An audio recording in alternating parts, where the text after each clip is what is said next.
Hey, how's everybody doing? Welcome back to Black Popcorn.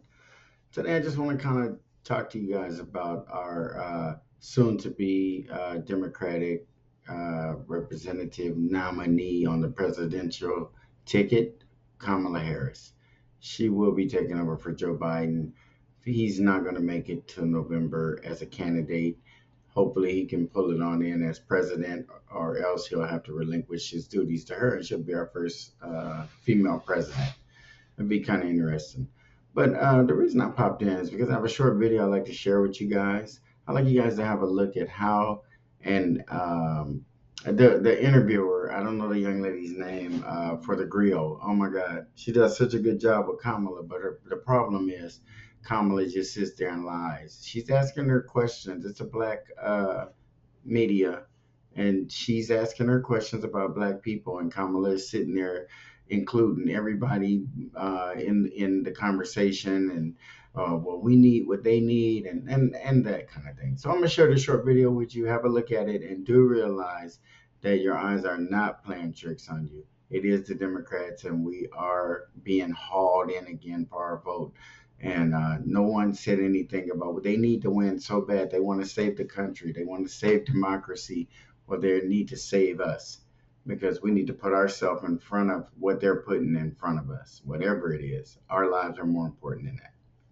So with that, enjoy the video, and I'll get back to you guys on the next episode. Talk to you later. Bye.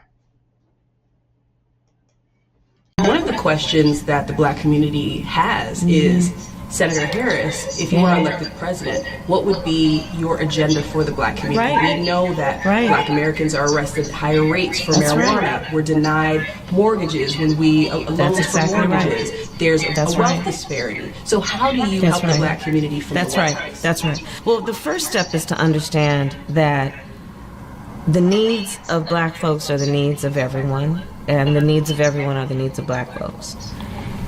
It is also equally important to understand that this is a country that had over 200 years of slavery, had Jim Crow, had legalized segregation and discrimination, and now de facto segregation and discrimination.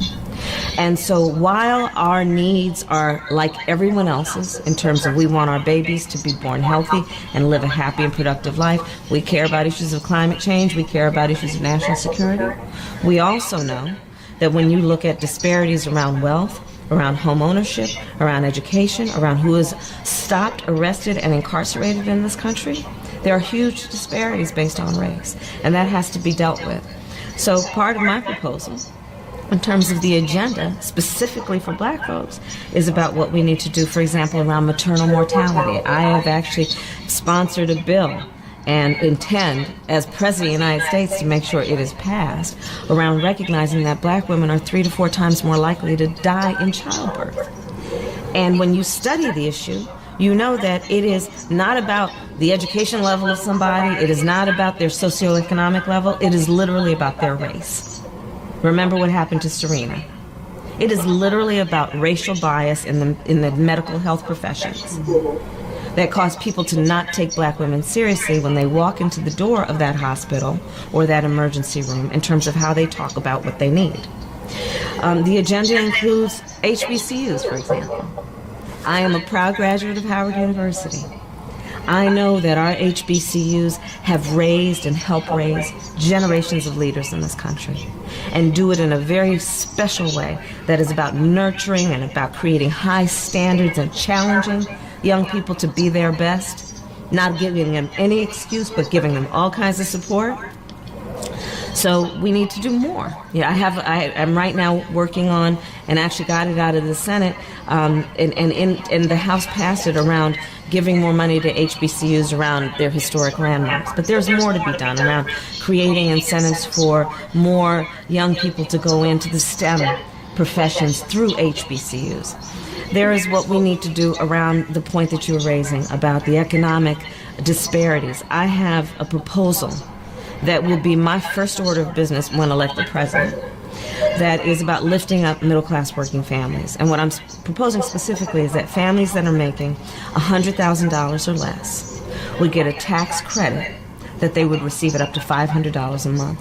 This proposal economists across the board have said would be the most significant middle-class tax cut for American families and generations, and it would lift up 60% of black families out of poverty.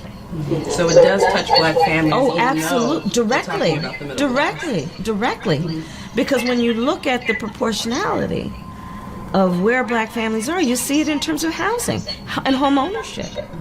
Where white families is something, I'm going to get this generally right, but something around 70% of white families own their homes versus somewhere around 40% for black families. So you don't have to look very hard to see that disparities exist. But you also don't have to look very hard to see this. That when we're talking about families, regardless of their color, they have an equal desire to work hard, to love their children, and allow them to have a pathway and an equal pathway to success. Black mothers, white mothers of whatever race wake up in the middle of the night worrying about their children and their health and their well-being, and we need to address that. But I will say there's another issue that we need to address that's specific to black families, and that is this. We cannot have a society where a father or a mother, by the time their son turns about 12 years old, has to sit down and have the talk with him about how he will be stopped or chased or arrested or even killed because of the color of his skin. And so how do you intend to change that from the White House? How would you change policy around that? Part of it is that the president makes a decision about who's going to run the United States Department of Justice. Currently, under this administration, they have shut down the pattern and practice investigations that involve investigating police departments that have a pattern and practice of discrimination. Those need to be reopened and revived with vigor, because no American should want that a police department that has a history and a pattern and practice of discrimination should be able to get away with that without consequence and accountability. Another issue is what happens through the Department of Justice around consent decrees, which are basically a requirement that police departments that have a history of that kind of behavior, they're under a court order for supervision. This Department of Justice has essentially shut those down. Right. First order of business for me would be to revive those.